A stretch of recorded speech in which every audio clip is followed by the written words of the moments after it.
Quand Paul parle de l'homme irrégénéré, l'opposant à un homme spirituel, 1 Corinthiens 2,14, il l'appelle psychique ou animal, c'est-à-dire ne possédant que la vie naturelle.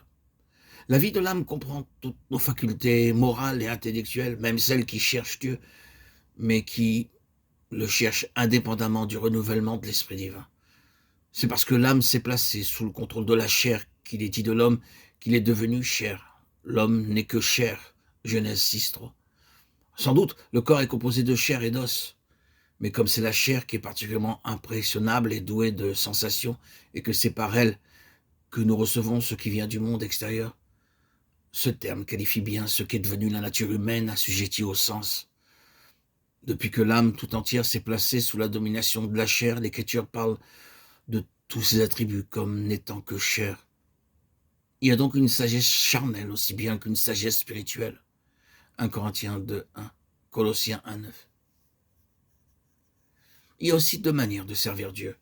L'une se confie en la chair, se glorifie en la chair. L'autre le sert par l'esprit. Philippiens 3,4, Galates 6,13. Il y a de même une intelligence charnelle et une intelligence spirituelle, Colossiens 2,18-9. Il y a également une volonté qui vient de la chair et une volonté qui vient de Dieu et qui agit par son esprit, Jean 1,13, Philippiens 2,13. Il y a enfin une adoration qui est la propre satisfaction de la chair parce qu'elle s'appuie sur ce que la chair peut faire, Colossiens 2,18-23. Et il y a une adoration qui vient de Dieu et qui est en esprit. C'est cette dernière que Jésus est venu rendre possible et réaliser en nous, en mettant d'abord en nous un esprit nouveau et en envoyant ensuite son Saint-Esprit dans notre esprit renouvelé. En esprit, en vérité. Cette adoration en esprit est aussi une adoration en vérité. Ces mots en vérité ne signifient pas avec droiture ou sincérité. Il y a là la même distinction à faire que pour les mots en esprit qui ne signifient pas seulement un mouvement intérieur de l'intelligence s'élevant plus haut que les observances extérieures, mais qui expriment l'action de l'Esprit de Dieu, venant remplacer les facultés naturelles de l'homme.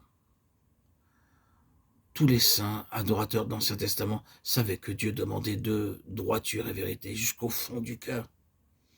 Ils le cherchaient donc de tout leur cœur et avec droiture. Néanmoins, ils ne sont jamais parvenus à cette adoration en esprit en vérité que Jésus nous a révélée lorsque le voile de la chair fut déchiré. Le mot vérité signifie ici la substance, la réalité et la possession actuelle de tout ce que comprend l'adoration de Dieu, soit quant à ce qu'elle demande, soit quant à ce qu'elle promet. Jean parle de Jésus comme du Fils unique venu du Père, plein de grâce et de vérité. Après quoi, il ajoute, car la loi a été donnée par Moïse, mais la grâce et la vérité sont venues par Jésus-Christ. Jean 1, 14, 17. Impossible de comprendre ici ce mot vérité dans le sens inverse du mot mensonge, car la loi de Moïse était tout aussi vraie que l'évangile de Jésus, l'un et l'autre venant de Dieu. Mais quand nous saisissons le véritable sens de ce mot, nous souvenons que la loi n'avait que l'ombre des biens à venir, Hébreux 10, 1, et que Christ nous en a apporté la réalité. La substance même, c'est en Christ que nous voyons la vérité, la réalité, la vie, l'amour et la puissance même de Dieu se donnant à nous. Nous comprenons alors que l'adoration en esprit peut seule être une adoration en vérité, et que pour adorer ainsi, il faut posséder cette puissance divine qui est la vie même de Christ, un avec le Père, vie divine que le Saint-Esprit nous communique et maintient en nous.